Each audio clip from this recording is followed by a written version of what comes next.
This is LCC Radio, WLNZ 89.7 here in Lansing, Michigan. You're listening to the Lansing Online News Radio Show with Bonnie and Bill. I am Bonnie Bucqueroux, soon to be joined by my co-host Bill Castanier, and I must admit that on my way in tonight, the wind was so bad when I stepped out of the car. I did one of those classic things where I kind of dropped everything and hit the part on the button where the lights come on and things start beeping. And all. It was Tumbleweed tumble. Yeah, it was a dark and stormy night out there, Bill. Wow. Ooh, it was bad. Supposed to have maybe up to 50-mile-an-hour winds. That'll rattle the house. Oh, God. It's been a weird weather weekend all over the United States, so, I mean, anybody who thinks there's any question mark about climate change really just hasn't been paying attention. We're going to be talking a bit about that in tonight's show also. Yeah, the East Coast got really jammed again. Oh, it was just a disaster. And I feel so sorry for some of those people who haven't recovered from Hurricane Sandy, and now they're faced with this kind of additional outage on top. One of the things we're learning is that our electrical grid is so antiquated that other countries look at us and they're baffled. I mean, the Super Bowl was a big indicator. At the biggest event of the year, and it goes down. Oh, There's been some wonderful editorial cartoons about it. Just funnier than that. Well, I had a fun time in the weather last week. I went out on Wednesday morning because my neighbors have cows, and I needed video footage of a dairy truck coming and arriving. So I talked with my neighbor and Dave, and he said, oh yeah, he said they come between 9 and 10 in the morning, very rarely at 9, but always by 10. And of course I got out there and I had to hide my van so that it wouldn't be seen in the shot and all this sort of thing. And I talked to the young man there, who I knew was either Dave's son. Turns out that he was Dave's son. And, you know, we talked and I said, do you know where I should stand? Do you know where they're coming from? And he said, nah, but we talked a little bit. So I went out to the end of the driveway at 9:01. I'm all set up with my cameras out there. Going to give a suggestion, Bill, as to what time you figure the truck gets there? 9:05? Am I lucky? No. 9:15? No. No, at 9:20, the same young man comes out. He sees me and he waves and I wave. And then I see him coming to me and I think, God, I hope I'm not dragging him out here to the end of the driveway in this wind just because, you know, I waved at him. You know, we've already talked and stuff. But he comes out there and he says, and so who are you? And I thought, that's odd. But I said, well, you know, Bonnie, doing the video. And that's for what? And I thought, oh, God, poor guy must have some sort of mental condition. You know, he didn't remember what we just talked about 20 minutes ago. We go this way for about another 60 seconds. And finally I say to him, well, Jake. And he says, oh, I'm not Jake. I'm his twin brother, Ethan. You wonder how many times they played that game. I don't. That's funny. He seemed to do it straight. I don't think he thought he was twinning me, but there I was. It'd be a good game to play. Yeah, they got there at 10:01. By then I was an absolute frozen cube. But that's some of the joys of video, Bill. Yeah, you always have to be there. It's not like print reporting where you can if you call miss it, them. you miss it. It's not going to do it. Yeah. It won't run in reverse for you. So Saturday night, I had a fun time. I've got a 60-second video up on Lansing Online It's News. funny. I went. Well, no, it's not funny. It's adult. It's very serious stuff. It's semi-pro wrestling here in Lansing, and Chaz Brax is the promoter and fascinating guy, and he's putting on these shows with his partners out there at Camp Tisdale on the northwest side of Lansing, and it was hilarious. I had so much fun videoing that. Now, you remember the old days of pro wrestling. And this is very similar, except now they wear spandex. Yes. Well, they didn't have spandex back then. No, there wasn't such a thing as spandex. They would have had to wear their mom's nylons, but it's pretty funny what you shot. Oh, I love it, though. It was hilarious. I had such a great time. It's, you know, over-exaggerated stories and all that. Now, you used to go with your grandfather? My grandfather, yeah, he took me to the strangest places. I'm not sure why my mother let him. I'm one of those. Oh, yep. I mean, we went to roller derbies. Oh, now wow. That was much better because they really threw people. I mean, they tossed them for real. Yeah. But wrestling was, I mean, even then you could tell it was fake. But it was fun. It's fun. It's fun. And there would be like 40 people in a television studio watching wrestling. Yeah. Well, it was on a lot of TV. On a lot of TV. Yeah. Local Jumping TV. Or Leaping Larry Shane. You saw Leaping Larry? Bobo. I saw the Sheik. Wow. The Sheik's from Williamston area. Yeah. And the Sheik is going to be inducted into the Greater Lansing Hall of Fame this next year. Now, see, I'm even older than you are, and I was 5 years old in Cleveland seeing Gorgeous George and Chief Don Eagle with my grandmother, and there were 5,000 people at the Cleveland Arena, or at least it looked like 5,000 when you're 5 years old, and in the intermission, a guy wrestled a bear. Oh, wow. I don't think that'd be happening today. I don't think so. SPCSCA. No. wrestled a bear. Wrestled a bear. It was a black bear, right? It was a black. Now, see, we are joined here by Frosty Hughes, who is from Alaska, and we're going to be talking about Alaska. You know from bears. Yeah, I've had an occasional run in. Oh, It good. wouldn't have been a Kodiak, would it? Or a polar? Brown bear, grizzly. It determined. The only difference between the two is more or less land. One's closer towards the coast, the other is more inland. Ah. I remember reading Joe McGinnis's book about Alaska, Going to Extremes, and he talked about a man he met in Seattle who was blind, and he had been blinded by a bear. A bear had raked him across the face, and he had been blinded. And McGinnis was commiserating with him and saying, "Well, that's just terrible. That must be horrible for you." And he said, "Well, I mean, the saving grace is," he said, "if I'm going to be blind, I might as well be in Seattle, but at least I've seen the most beautiful place on earth." So Yeah, I thought that was kind of cool. It is a pretty amazing place. I've had some experiences out in the wild that, for me, at least, it was very much a spiritual experience. Ah. Now, there are various books about people and movies, the documentary about people who've sort of gone off into the wild. There are, and one of the problems that I have with a lot of books and movies are that they're not always accurate in the portrayal of the state and the people of this state. Ah. The fourth kind, for instance, I get asked this all the time because I live in a village just northwest of Nome, Alaska, which is on the Seward Peninsula. And in the fourth kind, there is a doctor who goes in and is interviewing these people who have allegedly been abducted by aliens. Oh. And it's right off the bat. I mean, there's Ah. inaccuracy after inaccuracy, fiction after fiction. I mean, like the movie was filmed in Bulgaria. That's a clue, yes. Yeah, there's a clue right there. The doctor who had interviewed these patients never was in Nome. The only sort of fact in that movie is that there have been over 30 documented missing people cases over the last over the last 30 years or so, and the FBI's gone up there, and the biggest theory that we're working with is that because Nome's a hub city for the region, a lot of the villages surrounding the area are dry, and people would go to Nome, get liquored up, go walking down, and they'd end up by the docks, and there was a jetty. It was about 90 feet deep, steep wall, steel, nothing to grab onto, no guardrails. I mean, I remember being a kid going by the jetty and playing around there, Ooh. and it was nuts. They theorize that people have fallen over and died. Yeah, it would be impossible to recover from that. Yeah. My niece is a occupational therapist in Alaska. Oh, really? And so she travels all those areas, mostly with children that have fetal alcohol syndrome. And that's a huge problem. Yeah. it's a huge problem with the indigenous population, and also she's had tales like that too, very interesting tales. Yeah. I mean, people do get carried off by polar bears too. Yeah. I mean, not often anymore, but it does happen still. It does. You won't see that too far south of the Arctic Circle, though. Right. Yeah. Although as conditions change, you don't know. Yeah, that is true. With the way that the weather's been these last few years, it's been really crazy. I remember, I'm 29. I don't look it, but I very much am.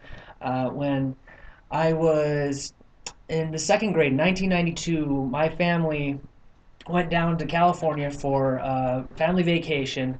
We came back, and we had to dig into the snowbank to get to our house. Oh, yeah. Dig down to it. Yeah, dig down to our door. And Yeah. mind you, our door was a good 6 feet off the ground. Oh. And on the side of the house, the snow would drift along the side of the house, and where the roof meets the wall, it's about, I don't know, 20, almost 25 feet, and the snow would just drift all the way. You had like maybe a foot and a half between the snowdrift and the roof. How many people in your village? Last time I checked, it's just under 300. I think somewhere 270, 275 plus or Now, are minus you three. Inupiat yourself? Yes. I am a Nubiat. My mother is native. My dad's not. My interesting story. My grandparents who live in Gakona, Alaska, were teachers in Teller in the 50s, and my dad was born in an airplane en route to Nome. Wow. Had Whoa, that was an exciting yeah, birth. yeah, airmail. Yeah. But he was living in Teller for a couple of years. Moved down to Gakona, onto the homestead. My grandparents had a bison. Go figure. Wow. Yeah, it was really nuts. They raised chickens, did the whole homestead thing in the wild, and my dad went to school on the East Coast. He went to Northfield, Mount Herman, then to not MIT, but a school of the same league. I think it's like RPI or something. Rensselaer Polytechnic Institute. Yep, Yes, Yes, it RPI, is yeah. RPI. I yes, know RPI. yes. My I live dad. not far from there. Well, he went to school there. He didn't graduate, but he got an education.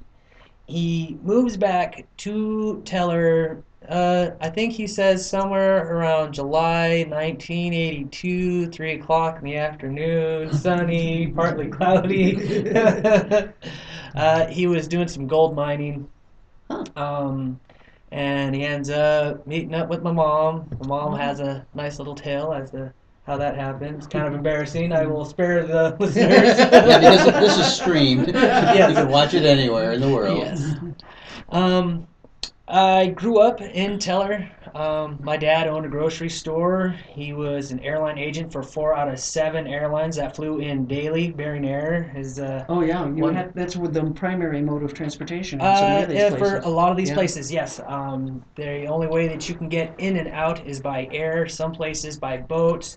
Not too many people that I know of are dog mushers. Joe Garney is one of the only dog mushers that I know of in Teller. A lot of people travel by boat or snowmobile, but the bulk of your long distance flying is going to be on a puddle hopper, Cessna 207, Cheyenne, Navajo. In a town of 300, what is education like? Is it a one-room school situation, homeschooling? What kind of schooling did you get? I got a public school education. I got my GED when I was 17. I was hospitalized when I was 15. I was in boarding school at the time down at Mount Edgecombe High School down in Sitka. It turns out bona fide freak of nature, I was born with an extra pancreas and an extra bile duct. I didn't know till after I was 15. They cut me open. They thought I had a cyst. They were going in to remove it, and they sewed the 2 bile ducts together, took out the extra pancreas, sent it to Seattle for analysis, and now I'm left with a hot dog length scar on my abdomen. So it turns out having two is not a good thing. No, not. We produced the wrong amounts of Oh, Yeah, I see. I was a rather hyper individual as a Yeah. child. Oh, interesting. Wow. Yeah, I started We having. are at the mercy of our chemicals, aren't we? Yes, we really are. It's rather unfortunate. I was getting these insane stomach cramps. I imagine I'll bet. would be akin to a menstrual cramp. My best way to describe it, really. Yeah. And after that, I moved back to Teller. I did a couple years of high school there. There was about 100 students all together. Preschool, kindergarten, elementary, junior high, high school. My graduating class, if I graduated with all of them, if we had all graduated, there would have been 5 of us. Yeah. One of the Do biggest. they have a mascot? I'm asking. Wow, that's interesting. Actually, yes, we do. My school mascot is the Ukluk. Now, the Ukluk, you may be thinking, what on earth is an Ukluk? An Ukluk is the Inupiaq word for grizzly bear. Yeah. Oh. Yes. Ah. Yes, we've had some interesting. See, it's not like mascots. Lansing. The middle school my son went to was the Otto Eskimos. I see, yeah. Really cool, right? Nice, Yeah. nice. There was in fact, there's a Michigan Civil Ouch. Rights Commission is asking every school in Michigan that there's 35 schools that use an Indian. Yeah, And they and said it's stop. time. They said they've it's got way the past research time. now. This could be big time. It's over. oh yeah, and it's it's about time. It's really It's only been inappropriate. a century or so overdue. Yeah, yeah. You're listening to LCC Radio, WLNZ 89.7 here in Lansing, Michigan. We're talking with Frosty Hughes, who's an LCC student and who is here from Alaska. He and I started talking because I was looking and Bill went to the Idle No More demonstration down at the Capitol. I had hoped to be there to do some video, but couldn't get down there. We've been interested in this issue of what's happening with wolves in Michigan. And Frosty was one of the people that I had connected with on Facebook on that issue, and then found out about his background in Alaska. I think, so many of us, myself specifically, I romanticize Alaska. One of the reasons I should never go is because it could kind of never live up to my expectations. There's a little bit of that, and there's a lot of stereotypes. Like I said earlier, there are a lot of stereotypes that people have due to mass media. And Sarah Palin. Yeah. Oh, good grief. Her reality show showing life in Alaska. There are very few people that I dislike to a high degree. God bless her for being who she is, but I completely disagree with her politics, with how she goes about things. One of her policies that she had wasn't really very conducive with indigenous cultures, Yeah. and in my eyes and a lot of eyes of my friends back home in Alaska, she's sold out to big business. Oh yeah. Yeah. Wasn't she hunting wolves, but with helicopter or some Yeah. animal by helicopter? What was it? Yeah. Moose. Moose. Okay. I wouldn't know. I try not to pay too much attention to her. Well, I read John McPhee's Coming into Country, and I read Joe McGinnis's Going to Extremes. Probably two of the best books on Alaska. They just make you you feel like you're there, and you really feel that there's this longing, I think, in so many of us to have a kind of simpler way of life. A community of 300 people where you would know everybody. It has its pluses and minuses. I lived outside a town of 1,000 out in the country as a kid for a while, and I'll tell you the downside is everybody does know your business, and that's kind of hard. It very much is so. I mean, I grew up without running water. We hauled ice in the wintertime. Sometimes we collected fresh snow, or we went to the laundromat, and they had a hose that excuse me, you push a button and it shoots out. Well, doesn't necessarily shoot out, but it lets out I don't know how many gallons at a time of water, and that's how a lot of people. Oh, you could get your water from there. Yeah. And they charged you for it, didn't they? No, didn't charge us. My dad had the only grocery store for a number of years. I spent the bulk of my high school extracurricular activities working in the grocery store. I think that's where I learned a lot of my work ethic, was working 52 hours a week outside of school. You left there, was it because of something pulling you here, or was it because you couldn't figure out a way to make a living there? Actually, it's a little more the latter. I'm here because my girlfriend, Victoria Sweet, is going to NSU Law School. I met her while in New Mexico at a birthday party of a mutual friend. This is about like 3.5 years ago. You left Alaska because you wanted to see a broader world for a while? Yeah. I left the village a number of times. I tried leaving once when I was 18. I went fishing on an offshore factory trawler. Oh, did you? Oh, that's fascinating. Yeah, we went. Big factory boat. Wow. Yeah, 296-foot long vessel. Whoa. Multiple tiers. It had a 100-ton carrying capacity. The first trip, we went out fishing for cod, pollock. We set a record for that ship in 8 days. Whoa! Yeah, it is stunning, isn't it? How it's just fascinating. I made the most money I've ever made in less than a month doing that. Yeah. Outside of mining gold, and that. Now, did they use nets or did they use those big trawler things on the bottom? They had a huge net. They would drag miles of net and then just haul it in. And you had different tiers. You had people working the slime line.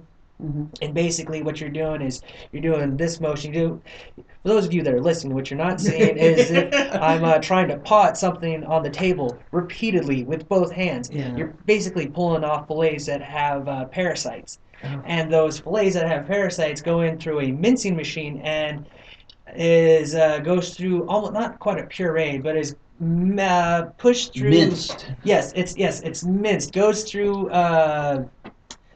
an apparatus, and you get this paste, which is called surimi. Surimi can be turned into 65 different food products. If you've ever had imitation crab meat, That's what I was thinking, yeah. if you've ever looked at the ingredients, surimi is one of them. Now, there's different grades of surimi. I don't remember all of them. I remember there's Good, based bad, on the level of the good, bad, and parasites? no good. yeah, you've got fertilizer, dog food, human consumption. Yeah, really strenuous. That's kind of how the world breaks down for me, Bill. It's fertilizer, dog food, or human consumption. Yeah. The three streams of life. But Now, you know, okay. go ahead. Well, one of the things, my niece, we always talk about how expensive normal things are. Oh in my Alaska. gosh, yeah. And when people leave the state and have rummage sales, it's like a feeding frenzy. Toilet paper, for one, I Oh, assume. Yeah, things like that. everything is. yeah. She takes suitcases back with her filled with food. Yeah. Because food is so. I mean, what, crackers are $5 a box, or I mean, it's Try insane. gluten-free, Bill. That's cheap. Oh, good grief. It's in the grocery store. It's interesting. Just thinking back on all those times I spent pricing something, putting it up on the shelf, not realizing just how easy I had it because I never physically paid for something. I mean, Right. it was always there. But granted, yes, my dad did end up paying for it. His business paid for the food and whatnot ate, that I was able to eat. But I had it significantly easier than a lot of my relatives did. Yeah. There's a lot of people there too. My understanding that eat critters. Yeah, I mean, Oh, you're, sure. you're There hunting, has to you're be, hunting yeah. and fishing. the subsistence lifestyle I'm a huge fan of. I grew up with a mixture of a Western diet and a subsistence diet. My family, we harvested berries, we hunted moose, caribou, muskox. Although my mom's not really a huge fan of muskox. A muskox. I haven't seen too many muskox recipes. It's Muskox. Iron Chef does not use muskox. you know what's really interesting. The texture of the meat, unlike with beef, how the fat is on top of the meat. Right, and marbled into it. Yeah, it's more marbled. The fat is more marbled into it, Right and into it. and the flavor. It's like a mixture of pork and beef. Oh. Did you eat fat for ice cream? There was reindeer fat in my ice cream. Interesting. I didn't Yeah, think so. yeah. Wow. You know what? It's actually the tastiest ice cream I've ever had. It's a mixture of it's a gutuk is what it's called in Inupiaq. It consists of salmon berries, cranberries, Oh, blueberries, blackberries, wow. Sounds good to me. reindeer fat, a little bit of sugar. And see, Stir it up. We discovered when I was a kid that the grocery store down the street that I never had a hamburger as good as the ones that I had there. And we found out later they were selling horse meat. So what it actually is, I grew up with a taste for horse meat as a result of that was my comfort food. So reindeer fat seems perfectly logical to you in your ice cream. Yeah. Yeah. There are a lot of different meals. A lot of people just be like, "Ooh, gross, can't believe you're doing that." But really, I mean, this a subsistence diet is Based on what you can get outside your door. yeah, and similar. It could be compared to a paleo diet. Right, You know, right. you're eating fish. And you were eating close to your heritage. Yeah. I mean, you know, for somebody who maybe grew up in Africa, their heritage comes from a different culture. They may not have the genetic predisposition to want those kinds of foods, but your family comes from that climate. Yeah. Now, the Matanuska Valley is where they grow a lot of the vegetables. Did you have enough of a growing season to grow vegetables where you were? Well, where I was at, let's see, I can do it for your live streamers. Alaska, it kind of looks, Yeah, it's kind of like that. kind of a nice We little get hand used to the gesture. Michigan mitten. That's a It's more upside down. complicated. Yeah, with the Alaskan hand signal, You've got your southeastern panhandle, the Aleutian Chain, the Kuskokwim Delta, Seward Peninsula, the interior. Huh? What you don't see, Kodiak Island, Kenai Peninsula, Pribilofs, and St. Lawrence Island. Now, where I'm from is just under the nose of the Seward Peninsula. Matanuska Valley is down Oh, quite a closer bit further towards south. the Kenai Peninsula, just north of the Kenai Peninsula, like the bottom of the interior. What I'd really like to know about, because here's what my concern is. I spent, it was 2006 that I went down to Nashville and was one of the 1,000 people that Al Gore trained in the climate project. I had run on the Green Party ticket in 2000, and climate change was one of my top 3 issues. And it seems like, I mean, I can't believe that we're so many years away from all of that. And it's like we're just beginning to talk seriously about what is happening. But Alaska is going to feel these effects far sooner than we are. Oh, yeah. The Arctic. I mean, like not just Alaska, but Canada and Yeah. Russia as well. Russia's going through a and horrible Greenland. Oh man, my heart goes out to all those that are Ugh. suffering in the cold. The Arctic is warming up twice as fast Yeah. as than any other region in the world right now. Yeah. There was a study done by Alfred Wegener Institute in Germany. There are some spring and summer ponds that are absorbing more heat. There and When ice especially melts, yes, white reflects, but then it turns to dark water and it absorbs the heat. yes, it absorbs more heat. There's more younger ice out there. Actually, the younger ice accounts for roughly 50% or more of the current sea ice. Um, And it's the- darker, Yeah, yeah. so it speeds up the heating. The younger ice with these melting with all these ponds, it's letting in 3 times as much sunlight through the ice, which is affecting the algae and The krill and all yeah, that. yeah, the krill and all those little minute little Yeah. critters. Also, what's happening is that these melting ponds are weaving their way through the ice and they're networking together, Yes. creating bigger melting ponds, and they're collecting 50% more solar radiation. And it's melting more, and it's reflecting less sunlight. Yes. So it's collecting more. In 2001, this institute took out they did some studies out in the Arctic with icebreaker, the polar stern, and what they were doing is they were taking out equipment and mapping out under the ice with thermal equipment all the oh good grief, I was on a roll there. They were mapping all the sunlight and the thermal differences. Yes. There is a village on the Seward Peninsula, just on top of the Seward Peninsula, Shishmaref, Alaska. Most people have never heard of it, probably think nothing of it. People have lived there for 4,000 years or so, as far back as we know of, ever since people have been going over the Bering Sea land bridge.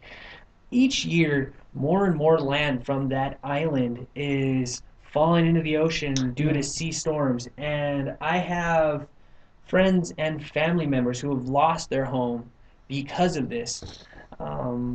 There is a really good chance that they are going to be displaced because of it. There are talks of where they may They may have to relocate. yeah where they may relocate to, and it's not going to be cheap. It's upwards, I think, in the millions, possibly billions. I mean, I think there's like 600 or 700 These places people. are becoming unsustainable. Yeah. Much more rapidly than anybody expected. Yeah. It's like the Canary. It is. Yeah, the Say- Arctic is very That's much what Al Gore kept saying. He kept Yeah. saying the Arctic really the is Arctic canary really is in the coal the mine. proverbial canary in the coal mine. The other problem up there is that as the frozen land melts and some of the tundra melts, all of the methane that's being released. Yes, There gas is is being methane released. bubbling up Trapped. underneath the water now in places where it looks like the seas are boiling as the clathrates, which are the collected frozen methane that's beneath the surface of the water, is starting to melt. If we had a huge release of methane, which is theoretically possible, it would dramatically change the temperature, the whole climate overnight. I mean, Oh. we're really playing with uh, unknown forces here that we simply won't be able to pull back if we don't do something quickly. I don't have much confidence that we're going to make the changes that are needed. You know what? There are a lot of folks who believe that we're already past that point, that there's nothing that we could really do. Unfortunately, bef if it wasn't Al Gore that had talked about, if he wasn't running for, if he wasn't in politics, Mm-hmm. and he was talking about climate change, maybe the people might have taken it more seriously. But Right. because he was running for office, people just took it as cabbage. You know, it's like, this is rubbish, you know. But the scientists then that were uh, going against that have been debunked, and the majority of scientists now believe, yes, that climate change is very real. I have a hard time conversating with some people who say, "What? It's snowing here. Right. I It's got cold nothing." today. It can't Yeah, be getting warmer. it can't be getting warmer. Well, you know what? The fact Mm-hmm. is, there are regions outside of America that are usually hot are getting cooler. There are places that are dry that are getting wetter, and vice versa. Yeah. It's It's the extremes that we're facing. yeah, and I will admit, yes, the Earth does go through a 15,000 year cycle of heating and cooling, but ever since the Industrial Revolution, we have significantly changed that rate at which it happens. Um, This is LCC Radio, WLNZ People 89.7 do not like to here in believe Lansing, Michigan. science. Well, I think anything that's unpleasant, we Mhm. go into the yeah, denial mode. But one of the other things that's been ignored, and I think that's one of the reasons why I'm always quick to defend Big Al for being in politics as well, is that I mean, there's a lot of money on the other oh side, yeah, huge absolutely. amounts of oil money and coal money, Exactly. and the status quo benefits from things the way they are. When we think back to all those secret meetings that Dick Cheney held, former president of Halliburton, energy companies talking about what their plans were. And now we're learning who some of these people are, where they're sort of the Koch brothers are surfacing and people now know who they are. Well, you couldn't even get the names of who was meeting at the White House. I was very surprised that the courts didn't require that level of transparency, because those are the people It's who've been dictating energy policy for our yeah, country for it's decades. it's not our political leaders. It's the companies that are It's these special interest groups that are funding their campaigns that are saying, "All right, we've done our part. Now do yours." I totally agree with you 100%. What do the people of Alaska think of this? I think are they observing it the same way you are? You think? Uh, I I can't speak for everyone else, but in it's been my observation that the opinion of how things are. Um, I know a lot of people that share the same view that a lot of They must what's be getting concerned at yeah, what they're seeing. yeah, a lot of us are getting concerned. Let's see, I left the village when I was about 22, and I've been watching just how much snowfall we've been getting. In 1997, when El Nino hit the Pacific, the West Coast, we didn't get a solid snowfall till December.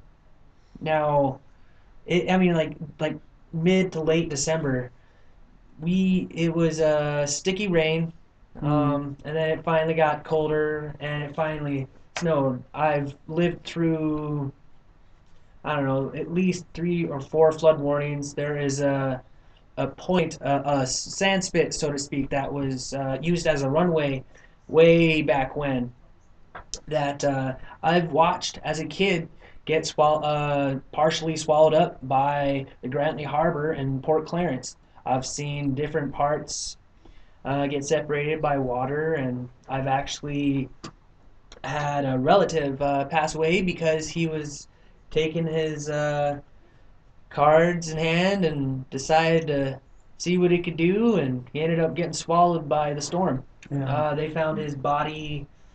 I don't know. I I don't know. Maybe the summer after, last summer actually, they just found his remains. 35 years ago here in Michigan, I went cross-country skiing up at Cole's Cross Country Ski Ranch in Leroy, Michigan, and the actual temperature during the day was minus 25. It wasn't the wind chill, it was the actual temperature. We haven't seen anything like that in those intervening years. No, not at all. So when Oh, you and think take a look. back, I mean, the Yeah, climate change here has been extraordinary and as take a well. look at the levels of Erie and Huron. The Well, lake that's a levels are, huge concern here now. I mean, I've lived through them. I mean, you can see them. It's the lowest level ever, and Yeah. it goes back into the teens now of last century. You know, I met two people who moved here from Arizona, two different people who said their sole reason for moving here was because they were so concerned about the future of water in the West as water is drying up that they came to Michigan because of us having water. But now I'm not so sure how much water we're going to have now that we're seeing the Great Lakes recede. There are a number of concerns that I have as far as that, Yeah. so to speak. You know, the number of resources that we have that are dwindling. There, there was a game that I used to play. It's Fallout. It's a post-apocalyptic role-playing game, and the Oh, premise of this is it's 2055. The the bomb is hit. the bomb is hit, and just before the bomb is hit, the world is at war over resources, and that's kind of how the war started. Water is a limited supply. Water is gonna be the next oil boom. Right. And our I wrote a blog, Frosty. It's on a website, Surviving Tough Times, and it's survivingtoughtimes.com. And a lot of what I put on that blog are tips about, I think there's what I would call a sort of progressive survival movement. We've seen the preppers on TV, and they're usually yeah, right-wing teabaggers who are out it, there with you big know, guns. And I'm not into it's big guns. I'm into build a community. you know 300 there's people survived up in that harsh area that you came from without all the amenities, but they did it because they did take care of each other. Yeah, well, not only that, but we've been doing it for thousands of years. Teller, in all honesty, that settlement, that village, traditionally, no one in their right mind would build a village Right. on that particular spot year round. Yeah. I come from a semi-nomadic people. We would move to different areas for during different times of the year for different foods. There's a concept of taking only what you need, leaving it cleaner than when you find it, Yeah. and treat it with respect.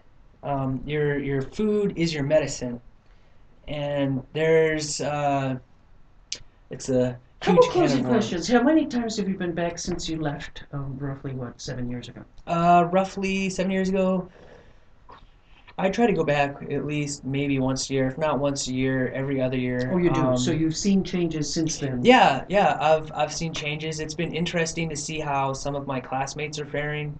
Um, some of them not so well. Some of them better than I expected. I mean, not to talk down on Yeah. the folks there, but I mean, it's really tough living. The alcoholism rate is pretty high in a lot of the villages across Alaska.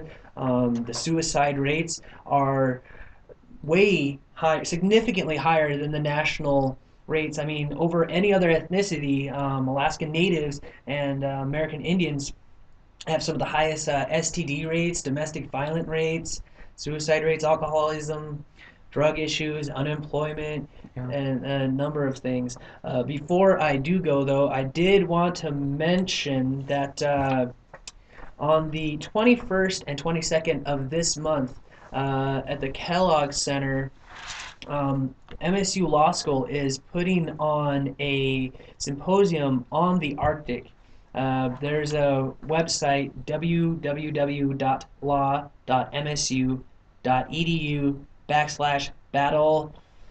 www.law.msu.edu/battle-north. Battle-North? Battle-north. And it's basically dealing with the way things are going in the Arctic right now. There are top experts from around the globe who are coming in and speaking about various topics regarding the Arctic, international espionage, human trafficking. Um,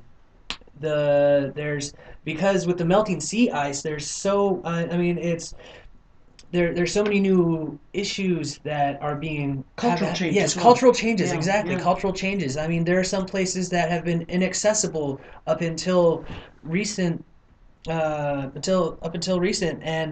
our Coast Guard is now having to put up more troops up in Alaska watching the coastal areas. They're going to be building more Coast Guard stations, and Never ends, does it? No. it never does. I mean, especially I think it's ridiculous that Shell is trying to build an offshore oil well Right, in the oil rig, Beaufort Sea. Yeah, over in the Beaufort Sea. I mean, like with the sea ice, it's ridiculous. You know, it's unpredictable what's going to happen there with the weather, with the water, with the ice, and there's Frosty, I hope you'll come back and keep us informed oh, and tell I us would what like to. happens at It's the Thank been you an for campus. interesting Thank thank you conversation. for wonderful. having me. Yeah, Thank you for I'm having so me. It's glad been that you really came. I've got to get you on video too, so we'll talk soon. Thank you so much Thank you, for Frosty. joining us. Thank I you for Great really having meeting us. appreciate it. We'll Frosty, probably see you out at MSU on the 21st. Thank now, you.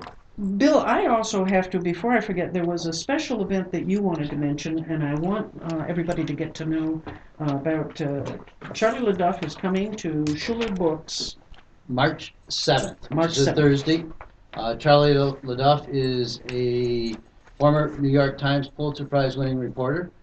He worked for the Detroit News, and now he works for, this is, you'll have to believe this, he works for Fox 66 in Detroit. Which seems to make no Well, sense yes, to me. because if you knew Charlie LaDuff, that's not Charlie, but he's a performance journalist, and by that I mean he'll do anything to get a story, and he makes it entertaining. Like recently, he did a broadcast in his underwear to show the absurdity of the Detroit City Hall.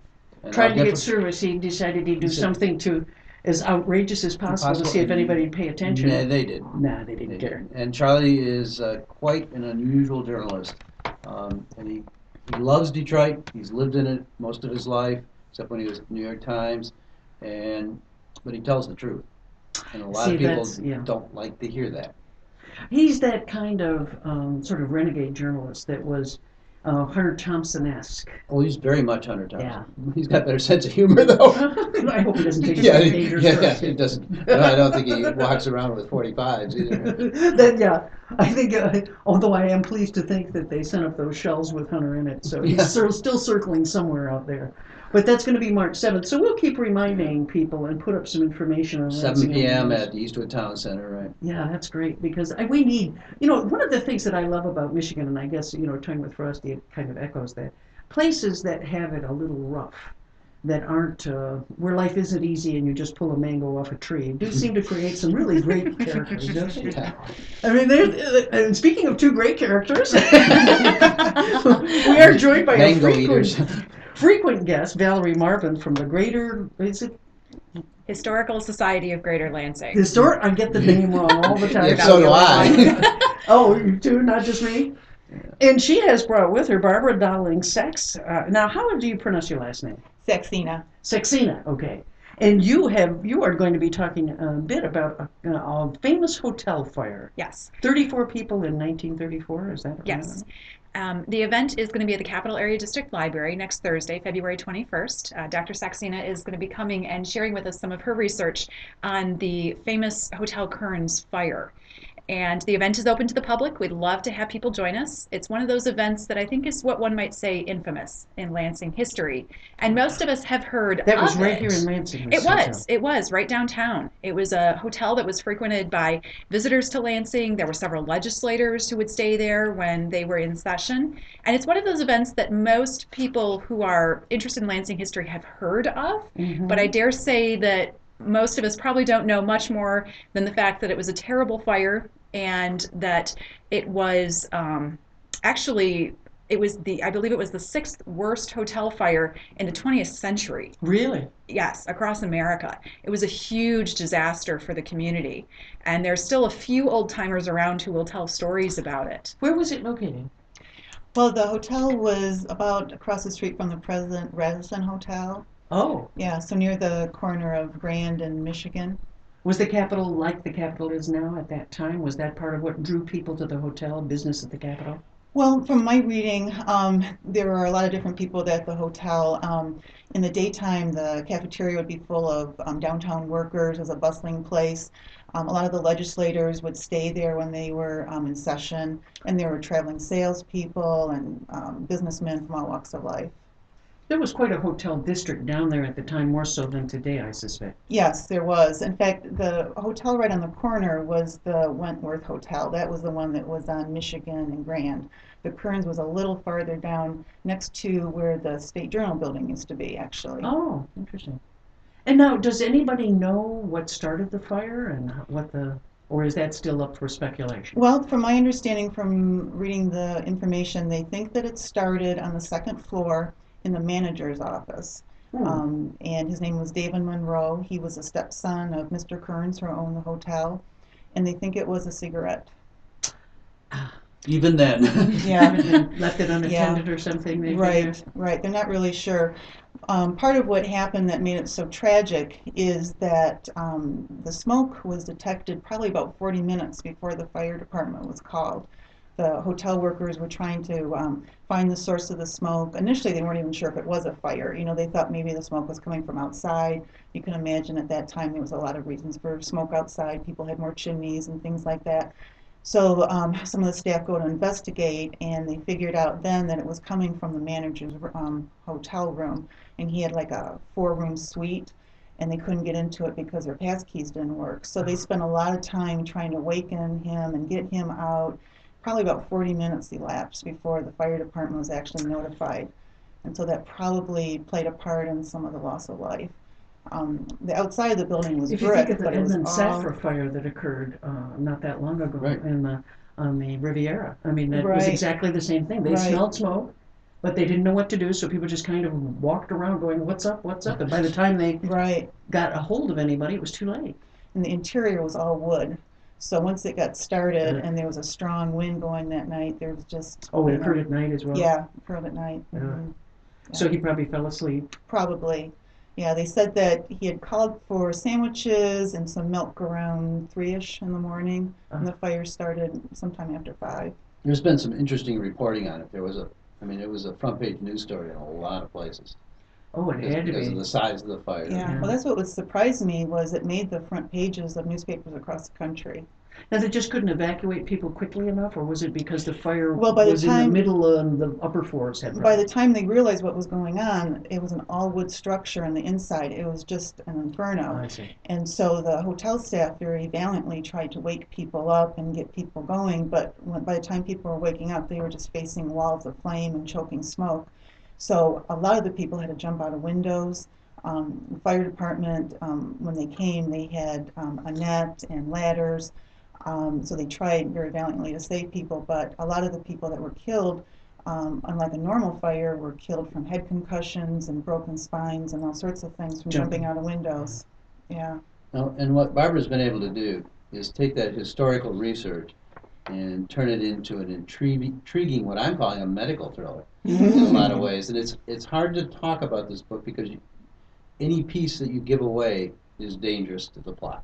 I see. You know, it's a killer if you give it away, so to speak. But tell us a little bit. Well, just a minute. Okay. This is LCC Radio, WLNZ 89.7 here in Lansing, Michigan, and we are talking with Barbara Darling Saxena about the book that she's written, where she uses the fire as a plot device, really, in a book of fiction. But how is it that what is it you can tell us without giving away too much of the plot side?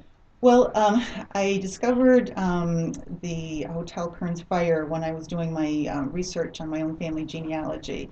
And I got very intrigued by reading about it. And in particular, there are 5 victims that were never identified. And that kind of haunted me because I thought, you know, who were these people? Why were they here? Where were they going? Were there family members that were waiting for them and they never returned?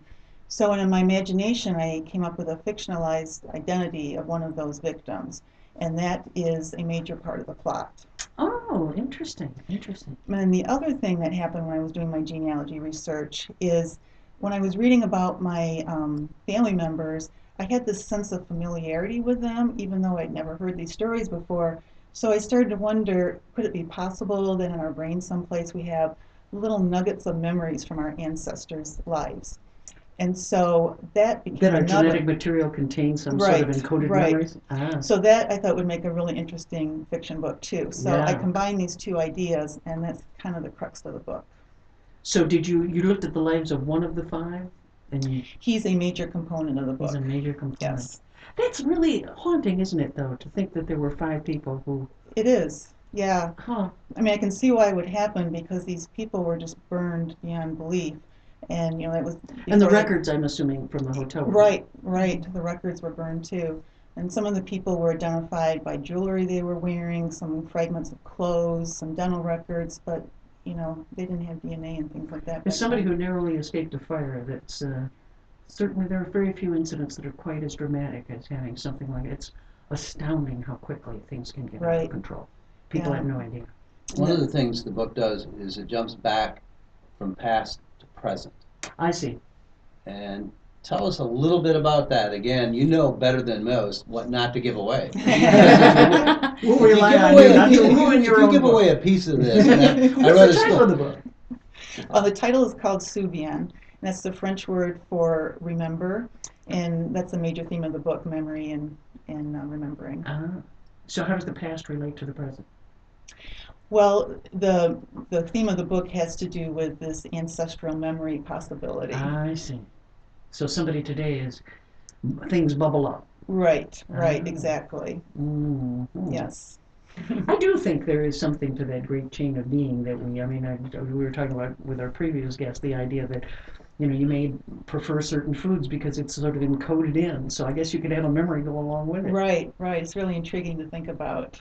Yeah. So the event will talk about the book, and it will also talk about some of the history. You'll be talking about the historical piece, Morgan? Well, Dr. Saxena will be presenting actually. Oh, She okay. will be giving the talk, and has some images that she's going to be showing and talking both about the history of the fire itself, but also the book and how her research led her to combine the fiction and the nonfiction together. And so I think it's a really great event, especially for genealogists, because so many people these days are digging into their own family tree. I mean, look at Ancestry.com as an example. Yeah. And I think it's a great inspiration to hear how someone has actually taken her own family and events that happened in this community and has used that as a jumping off point of inspiration. I think genealogists will be really excited about this. And I tried to make sure that I didn't alter history. That was very tough to do. I wanted to make sure that I tried to portray the fire as accurately as possible, with the one exception of that fictionalized person. But I wanted to make sure that my characters didn't alter the actual events at all. And when you jump to modern times, you use actual places in the city. Right. That was another important thing for me. I wanted to kind of illustrate the rich tapestry of mid-Michigan life, and in particular Lansing and kind of our Renaissance downtown. So it was fun a lot of people have told me they've enjoyed reading a book where they recognize street names and buildings and museums and all sorts of things, restaurants. And, Pizza. Right. Years ago, I lost confidence in a book on the first page because they spelled Willem Schuler's name wrong. And you can't be from Michigan and spell that wrong and then have any credibility with me. It's that kind of thing. We love those details, don't we? I mean, they really add to the whole story, especially when you come from the community. Right. Now, is that what you do for a living? Or is this your first book, or No, many books? Or? No, this is my first book. I'm actually a physician. I see. Which plays in the book also. Bill keeps wanting to spoil the plot. Well, no. It's okay to say one of the modern characters is a physician. Okay, right. All right. So So you write from what you know? Well, the book really isn't about the life of a physician. It just happens to be she is a physician. I see. Okay, all right. Now, when you say you were researching your ancestors, when you went back into your family tree and about genealogy, what kind of tools did you use, and did they have some relationship to that hotel, or they were around in that era? No. Actually, I was just searching for Lansing businesses that I wanted to find that were some of my relatives, and that's how I ran across the story of the Kerns. What kind of tools did you use to do your genealogical research? Well, I use Ancestry.com, which is great, but I also went out east and looked at actual grave sites. I went to old libraries out east. I went to graveyards. I talked to people online. Did quite a bit. Wow, that's interesting because my family, I can't seem to find anything, so it's one of those. I mean, my grandparents wouldn't even tell me other names of other relatives because their attitude was when they moved to this country that they wanted to wipe out the past. Okay. So it's very difficult to make that leap. Right. A lot of genealogists use obituaries. Yes, I used obituaries, right. The Mormon Church has an extensive records, and I think they've shared them with Ancestry.com. Is that right? I mean, I think a lot of the material... Ancestry.com seems to have everything. Is that where the best... But, it's a fee-based service. Yeah. But they have some records that that are in the public venue if you go to where they're at, but they've scanned them all in, so you can get passport records of Right. Ship dockings. Right. It's all available. Did Yeah. you find any additional writings, diaries and letters and other things in the family? I did. I found tons Oh. of things. And when you get on Ancestry.com, I actually met people I was related to, and they started sending me old letters that they had saved. So we were sharing things, Wow. distant cousins. I actually found a relative that was down in the Jackson area that I was related to, and I went down and had lunch with her. And Now, she's what are the somebody- various family names? Well, in Lansing, it was Van Winkle, Baker, Marble, Oh, wow. family names. So you had lots of families to trace. Right. Oh, wow, interesting. Yeah. Is Baker the Luther Baker family? No, Okay. no. Valerie knows more history than Luther, Luther Baker's a very famous Lansing resident. He was responsible for tracking down Lincoln's assassin.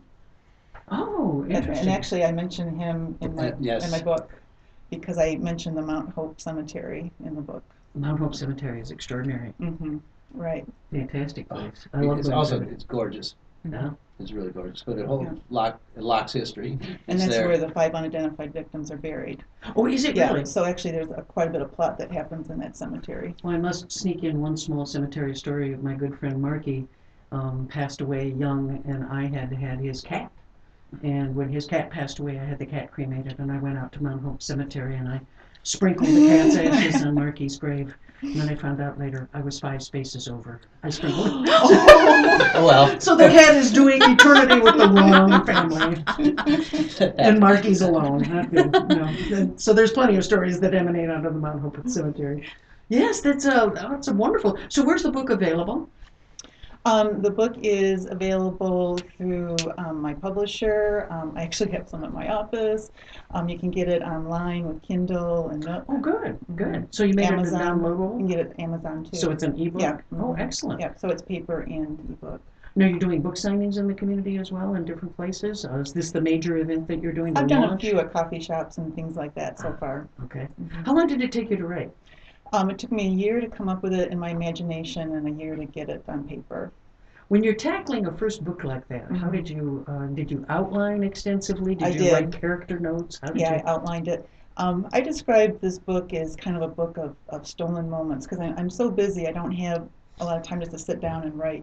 So my purse was as full of little notes. I'd have my when I go to Subway to eat, I'd have my napkin would be full of notes, and I'd Oh. take envelopes I had in my purse and open them up and put little notes. And the trick was collecting all those little notes and not losing them and getting them onto my laptop. But it would seem that with that sort of the background that you have as a scientist, being in medicine, that you would like the organizational piece of having solid history.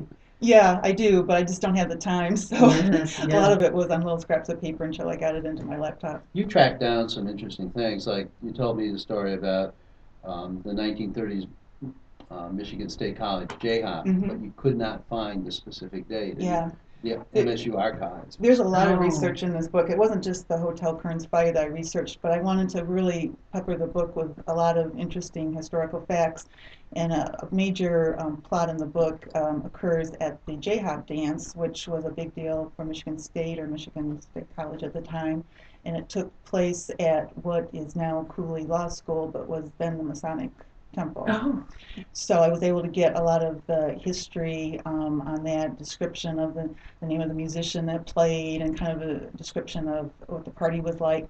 The one piece that eluded me was the date. I wanted the exact date in 1934, and it took me months to find it, and finally an historian at Michigan State helped me get the exact date. oh, that's great. Yeah. You also used the University of Michigan. Yes.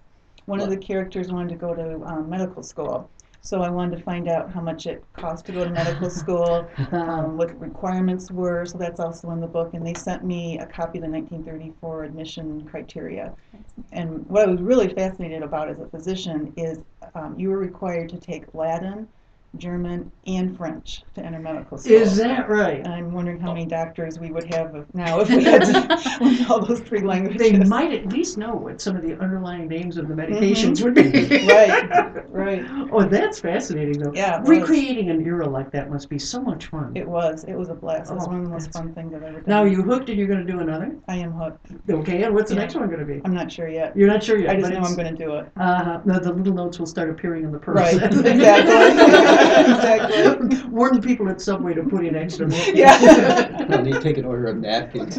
Now, tell us again when the time is. Yes. and then It's the Capital Area District Library on February 21st, Thursday night at 7 p.m. That's a week from this Thursday. That is, and the event's free, open to the public. To learn more, visit lansinghistory.org. Lansinghistory.org. Boy, this is wonderful. Thank you so much for coming in. Thank you for We had having great me. guests Thank you. tonight. It's Valerie, Valerie Marvin, Barbara Darling Saxena. I hope I've gotten that right. And the name of the book is Suvian. Suvian. So look for that.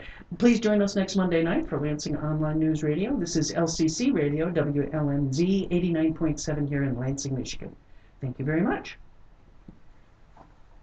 Great. Very cool. That was fun. Thank you for letting me come back. Huh? Thank you for letting me come back. We just have you back every week. That's why we would be able to fill entire shows with just you what so you're much. up I to. appreciate it. Thank you. This was delightful. Very interesting.